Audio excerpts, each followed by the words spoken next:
Okay, so first things first, MST. They've released what they're calling the 86RB. Now, it is basically like it's got the ground effects package. It's got the wide body look and everything going on with it. They're releasing it as an RTR with a brushless system on a RMX 2.0 chassis. Nothing super fancy. You know, kind of like another company we know that just changes the colors and comes up with a new body and calls it a whole new car. Anyways, you get a white, gunmetal gray, or a baby blue. And there is a clear body available now. They just released it. Part number is on their site right now. So you can get it just in clear, but not on a chassis. So I think it looks pretty badass. I'm excited. It's going to be cool. I like that body. I've always liked that body style. So that's pretty cool. It's an actual drifter body. Yeah, an actual drifter body, right? Aaron's excited about this guy. So I'm going to let Aaron talk about this one because I'm kind of excited about it because I'm kind of leaning towards I like this whole GT12 rubber tire class idea, but I'm also having an issue with the fact that I do think we have too many classes and not enough people focusing in our particular group. If we had way more people, it'd be a different story. But I think for the size of our club, I think too many classes is washing it out a bit on us, which is unfortunate because these are really. I watched them at the Live RC at Cleveland, and they were ripping. So yeah, and they're pretty cool looking cars. Because the GT12, they actually are cars, not like this one here. This is like the Le Mans style. Yeah. This is the. I mean, basically, they've had this chassis. X12 is nothing new. No, it's just that this is the 2022 version of it, right? Yeah. Well, that's fine. I mean, everybody's got to have their thing. So what they've done here, they kept the kingpin set up now. Instead of having a top A-arm, they got to a kingpin setup where that stays in there, and you got to buy different kingpins to get different caster and cambers. So takes away some of the parts, so it's less parts you need to have. This year they've added a brace across the front, which is pretty cool. One thing they've done, they've kind of took a step back with this year's car and last year's car, and the way they mount the servo. Now, the 19, I think the 16 to 19, they made a chassis on top, like a little part on top, and you could put the servo in there. Mm-hmm. It had a groove in it, so you can run, a normal size servo or a shorty servo or like those little mini servos. It would all fit. Right. So now they're back to mounting to the chassis.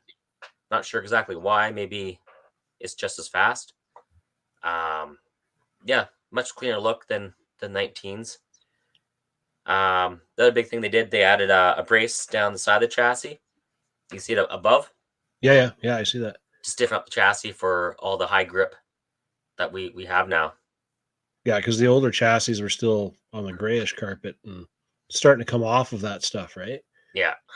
So it's a cool chassis. It comes now with a solid rear axle instead of having the ball diff. And then you can also get the gear diff that a lot of people run in the F1s, and it fits right in there too. So it's a great thing. So, quick question, being that we're kind of throwing around the idea of a GT12 here, those bodies are still designed to work with that style of tire, right? The foam tire that's on there? Yeah. Right. So they're going to have a GT car, a realistic car looking body, but the wheels still look like garbage. Kind of what I'm getting to. So the next thing that we got, T-Bone Racing has released a skid plate for the Lasernut. They really seem to be going nuts on the Lasernut. They really like the Lasernut platform, obviously. Seems to be their thing. So it's just a solid piece. So you beat the hell out of your Lasernut. It's an aluminum chassis, so this is just going to save it from scratching up and also help it slide over the rocks a little better. The slide action is going to be awesome on that. Slippy slidey. And then JETKO. Have you ever heard of JETKO? No, I've never heard of them really. So one of our distributors that we use stocks them. And then it was brought up on a couple of sites that I've been looking on that they've released these new tires. These are 1.9s, they're crawlers, single stage foams. Not really a lot of information on the compound so much. I mean, they're saying they're siped on the inside and that they got strengthened sidewalls. I don't know if you take a look at the Conqueror tire, it has quite a similar look to another tire from another company that looks, but they just kind of move the blocks around. And then the Adventurer tire, there's not really a lot of other tires out there I've seen that look like that. I think the closest I would say would be maybe the old Pro line. What the hell are they called now? Flat irons. They came out with a new version of the flat iron, had some more siping kind of put in it. That's pretty close. I mean, let's see. Yeah, I got a set of flat irons on my 6x6, and they're kind of similar. So that's, that's another brand. I don't know why they went with fluorescent yellow for tire foams. You never see it anyways. You never see it anyways, which is, I guess, that it's the stock tire foam that's in there, and there's no question about that. And then what else do we got here? We got TREAL. TREAL Racing came out with. I'm just waiting for this to change. TREAL. There we go. Axles. They're treely big, aren't they? See what I did there? Treely. They're treely big. So these are for the SCX6. Basically, yeah, same old thing as TREAL likes to do with most of the axles they make. The space mounts, so there's some oversized bearings and stuff like that. Yeah, I mean, all aluminum. TREAL has nice machining, high quality product usually. So yeah, it's a great thing. And then there's been lots of rumors about this. Yeah, the iCharger, the DX8, aka the X8 Duo. Now, the reason I picked this picture first is because I want everybody to realize that this does not have a power supply built in. No power supply for you. You must go rob computer. You must go rob computer. But the other thing is there really an advantage to having this sitting on your, rather than two smaller ones with their own independent screens? I don't see the advantage to it because it's not very compact when you have to add another power supply to it still. And physically, footprint wise, I think it takes up almost the same amount of space as two individual iChargers, the little ones, right? And if one breaks, you only have to replace one, not two. Yeah, I've had that happen too in the past. There you go. And then the next thing we're talking about is BattAir. So this is from ISDT. And I don't know if you guys remember ISDT, but they made chargers for, well, they were selling them through Horizon for quite a while there. Never heard of them myself. So ISDT, basically, they are now the new Spectrum chargers. They look extremely similar if you look at them. Yeah, it looks exactly like it. Oh yeah, the similarities are just boggling. Because I'm pretty damn sure that ISDT is actually manufacturing their chargers. I've heard it on other sites. I've never actually read it or found it to totally guarantee it. Everything on these is going to be XT60s, whereas all the ISDT or all of the Spectrum ones have that new smart connect in them. But this is basically their idea of turning every battery into a smart battery, which you can connect to Bluetooth. You can go through all these different parameters on your phone. It connects to that length, which plugs into your balance port. 2S, 3 to 4S, or 5 to 6S. The different adapter for each size battery. More stuff to buy. Yeah, just more stuff to buy. It's probably, I'm going to bet that they're going to be at least $20 a pop. I mean, that kind of thing just seems to be a $20 number is pretty common on that kind of thing. 20 USD, of course. Mm-hmm. Yeah. So $1,000 Canadian. Yes. And then it's Christmassy time. So it is now time for some of these companies to start releasing their Christmas decorations. First one to do it, usually RC four-wheel drive. So here they have their nice little star cut out of machine. It's laser cut. Pretty cool little decoration. It says 2021 on it.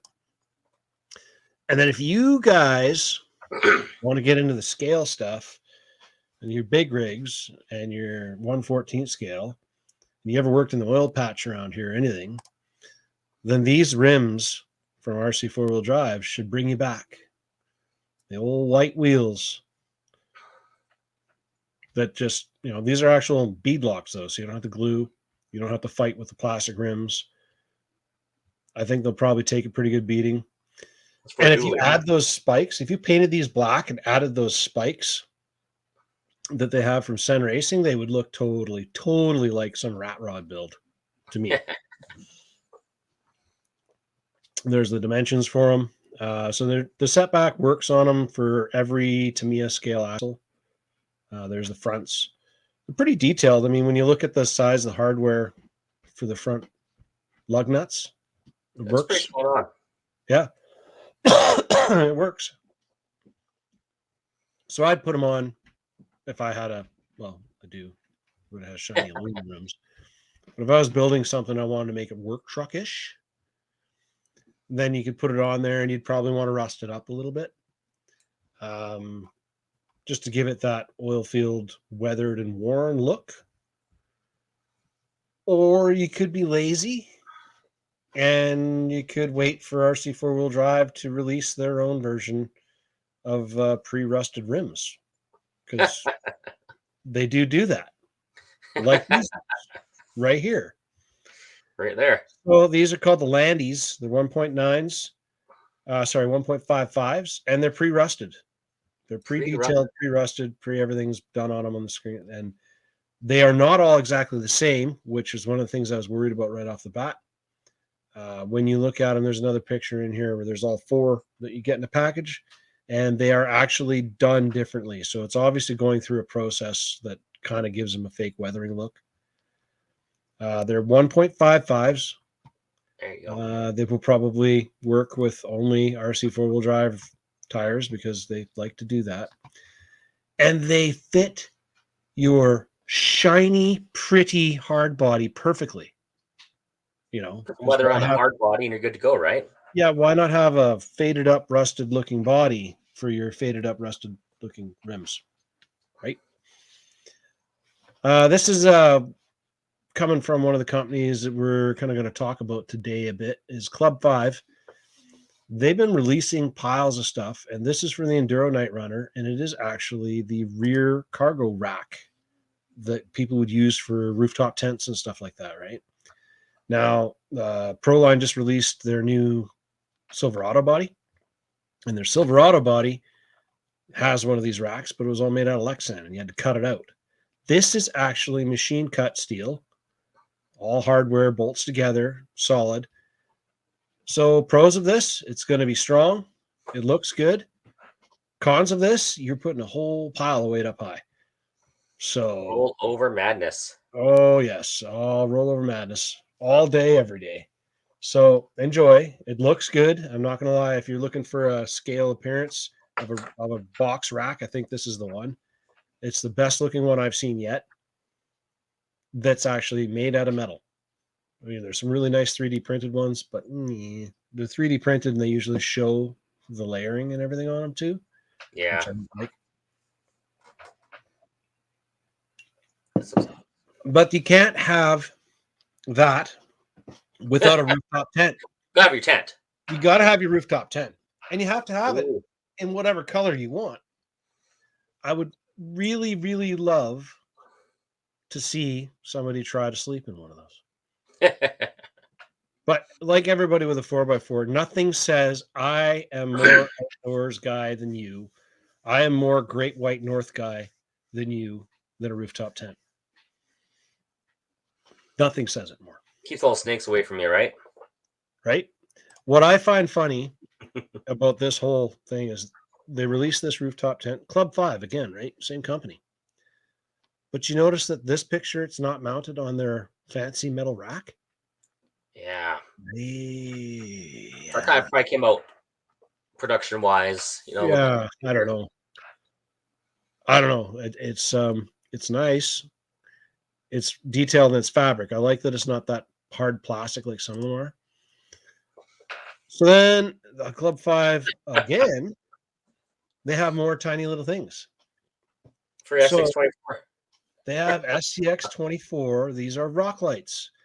It says that they are meant for the Jeep, which is possibly because of the way the wheel wells are shaped, but I'm sure you could probably shave and cut and make these fit in Anything. the C10, or even like I'm sure you could make these work, because all they really need to clear are your shock towers, right? The rest of it you can cut and move around a bit if you need. But won't that wake up the girlfriend when you're trying to crawl on her while she's Well, sleeping? only when you crawl over her face, right? Yeah. Because then the light's going to be right in her eyes. She didn't think But the I aliens think, are coming to take her away. yeah, Ah! really scare the hell out of your dog or your cat with this glowing light thing coming around in the living room. Yeah, I think they did a good job of it. Not a lot of companies are doing lights like that for any of the SC or the 124 scale stuff. So Super tiny. yeah. So the next one we got up here would be GMade, I believe. New from Yeah, Gmail. there we go. GMade's come out with a TC platform. I don't know if I would call this a super high-end TC platform. These are mostly 3D renderings that you're finding. They're not like actual pictures. But when you look at the pictures here, you can see it looks like the A-arms and everything are actually meant to be aluminum, which GMade does a lot of aluminum fabrication. And then most of the rest of the chassis is supposed to be a carbon fiber graphite plate. You know what that looks like to me? Looks like a Euro truck chassis. Oh, lost Travis. Oh, no. I hit the Looks wrong like a Euro button. truck chassis. It does. Same kind of arm style and everything. Yeah, exactly. Like it looks like they basically took the Euro truck and went, let's take this chassis, let's make parts out of aluminum so we can make it blingy And carbon fiber. and carbon fibery, and then let's throw this stuff in a chassis and call it. They don't have a name for it. There's no fancy name at all. All they call it on their site is 1/10 scale full carbon fiber on-road chassis with an extra spring set included. Ooh. Ooh. So you take that and hide that in your Euro truck. Yeah, Be I don't awesome. think you can hide that aluminum in there. So GMade also has a 1/10 scale trailer. Lots of companies have 1/10 scale trailers. These ones appear to have a better job of hiding the racks and everything like that. My favorite part about this one, though, is the hitch. That hitch is the most realistic looking trailer hitch I've seen yet for a work truck out of anything made by any of the companies out there. I mean, it's even got the proper little pintle release at the top there. Yeah, it does. Yeah, right. Like that's a very well done hitch. I find it odd that they put the pinhole straight up and down in it, so your bolt's going to go up from the top or the bottom, whereas a real receiver hitch they usually come in from the side, right? That's about the only thing that doesn't look super realistic about it. But hey, it's the best one I've seen yet, I think, and it looks like a pretty skookum ball.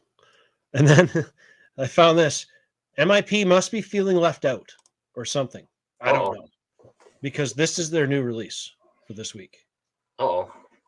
Servo tape. Servo tape. Servo tape. We're releasing servo tape, and it's half as thick as the stuff we made last time. Really? And then good old Vanquish. Everybody likes Vanquish, but hey, nothing like coming to a party almost a year late. The Ryft has been out for ages, and they had axle issues from the get-go, and they just released their axle now. Why? Why didn't you should have had these out a long time ago? Well, it might have got stuck in the Suez Canal. Could have been stuck in the Suez. That's a very valid point. I'm going with that. Or not, because their stuff is supposed to be made in the US of A. So maybe not. I don't know. I just thought it was interesting that, they wait until it's almost been out for a year and then they release it. Not bad as much going to, the new chassis coming out. Must have that going down the pipe. And probably. They have it. It's available in black and clear or silver, whichever way you want to refer to that. And they look pretty skookum to me, so I think you'll probably have no problems with it. So there's lots of rumors about this on the internet. There's no facts about this on Sanwa's site. Nothing yet. Nothing yet that you can find. However, I did find a complete copy, a PDF version of the instruction manual. Figure that one out. How do you find an entire instruction manual for this, but you can't find any information or any product shots or anything? I found a picture of it. There was one site where there was a guy who was measuring it with a tape measure, so you could see the physical size of it. So it basically shapes up to be about the same as an MTS kind of look, the MT44 MTS. This one kind of fits in the mid part, but the trick that they pulled on everybody with this one is, from everything I've read and everything I've found out so far, it only works with the FH5 protocols. Now, I don't know if you guys realize, but the FH5 protocol is the protocol that they released on the new receivers for the M17. Yeah. So nobody's making clones, nobody's making knockoffs that work with these. Like when you get those ones from Red Dog or any of those other brands, they're running that FH4T or something like that, isn't it? Yeah. So you're not going to find knockoffs. You're going to have to buy actual Sanwa receivers for now, which, you know, for Sanwa, that's great. For you guys who have a whole batch of other receivers and you think you're going to run this, not going to work for you. You're going to have to go with an MT44 or the MTS. Or So, M17. Unless they discontinue that one and make this one their mid-range. I don't know. I can see it happening. I can totally see it happening. And then, you know, that's pretty much it for new stuff this week. However, hey, that's the fastest in all the land, though. It was pretty quick. Yeah. Yeah. So, just so you guys know, I mean, everybody does the Yule log at Christmas, right? You guys ever put that fireplace up on your TV? This is on YouTube. It'll be down in the description. If you go to Horizon Hobby's site, I'm not going to show a video clip of this. This is just a still shot off of it, but this is the fireplace / Yule log from Horizon Hobby. So you can sit there and have your RCs and everything there and watch the fire burn with the heat of your screen, because that's romantic, right? Anyways, that is what's new in RC for this week. And if you guys like that stuff, tune in to YouTube and subscribe and make sure that you know and like it so that I know which stuff you guys want to see and which stuff you don't want to see. If you want to see more information on certain items, let me know. We'll do some reviews on them later. I will find my way to get my dirty mitts on them and I will bring them in. Anyways, that is it for new in RC.